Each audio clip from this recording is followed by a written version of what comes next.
Do we get that? So if you're not a big brand, how do you optimise for mobile presence?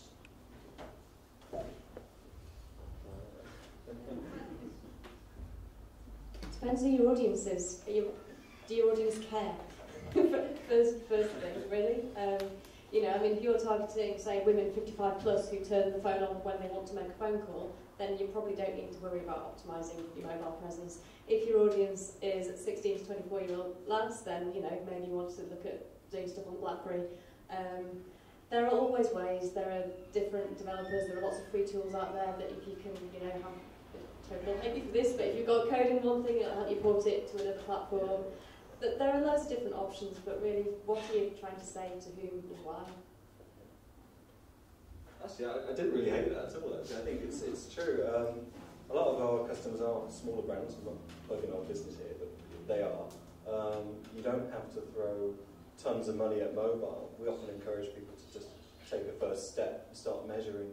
So, you know, you could probably do something very cheap. You could use some of these tools, automated tools, and you could start collecting metrics and going, this is working, this isn't. And then you could go, right, we've got a massive mobile audience. We best bloody do something about that. Then you can look at, okay, what's the next step? And even then, big agencies aren't always the answer. There's plenty of ace freelancers out there, you know, who can create stuff. Maybe they're not at the end of a phone all the day, but you can still, you know, you can still make progress without using big cash. And you can take small steps. You know, if you're looking at your analytics and you see there's a lot of people visiting our site, just make sure it works. Even if it's not a mobile version, make sure it still works. You know, tweak it so that it works with touch, so that you can zoom in on the right bits, and then step forward bit by bit. And there is plenty of software out there and themes for CMSs, etc. you can use without investing.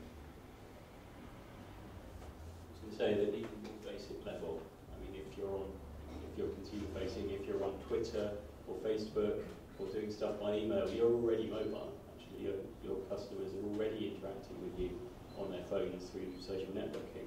So when we were based over near the Round Foundry, I don't know if you know, Out of the Woods coffee shop used to tweet their soup of the day every day, and I'd pick it up on my phone and go and buy a soup. That was the most simple, basic form of mobile marketing, and everyone can do that with virtually no barrier to entry. Okay, we're just a few more minutes. Let's get some more questions for the panel while we're still here. Yes, sir? Still on SEO, probably not the best thing, but we have problems where we've got multiple sites now. We've got a mobile version and a desktop version. Obviously, that's due to content, Panda update, all the rest of it. Is there any advice you guys got for that? Yeah, some of that. This may or may not be helpful. But what you're saying is you have different versions of your content.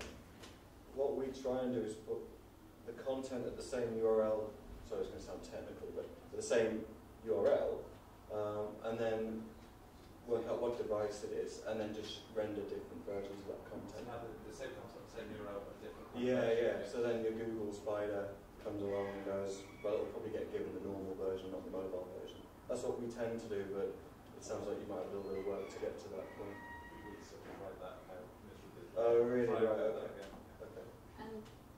Sorry, this sounds almost more like an SEO problem. And have you actually defined which is the authoritative text on each content area? Yeah, we've got solutions in place, but it's just something which was our biggest problem for a while, because we were finding the mobile version was coming up for normal searches because it was actually cleaner, better code. With the desktop one, which was the advertising version, wasn't coming up. So yeah, authority pages and redirects is the only way around that until you get the problem sorted.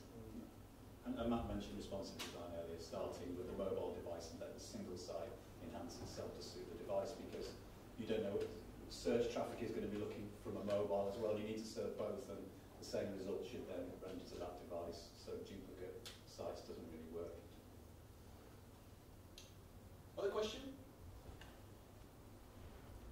I'd like to get some opinions on augmented reality. Second, sorry? Augmented reality? Augmented reality. Just a question. I'm not very interested in it. Do you know what it is? Yes.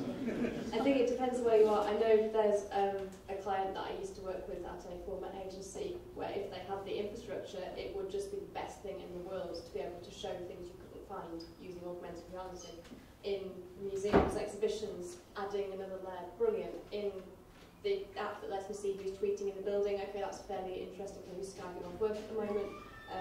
It has its uses, it's quite cool, but again, let's be practical about it. Do we need it? I'd probably second that. I mean, it is cool. Yeah, it is good fun. And there were some applications where it's just really handy. I saw a great one by there was someone like Parcel Force or UPS, and you could put your parcel on the desk, and you could see what sort of box you needed to put, your item in, right? So that's actually a really good use of augmented reality. But I've seen maybe 100 bad uses to that good example. So I think it's cool if you use it right.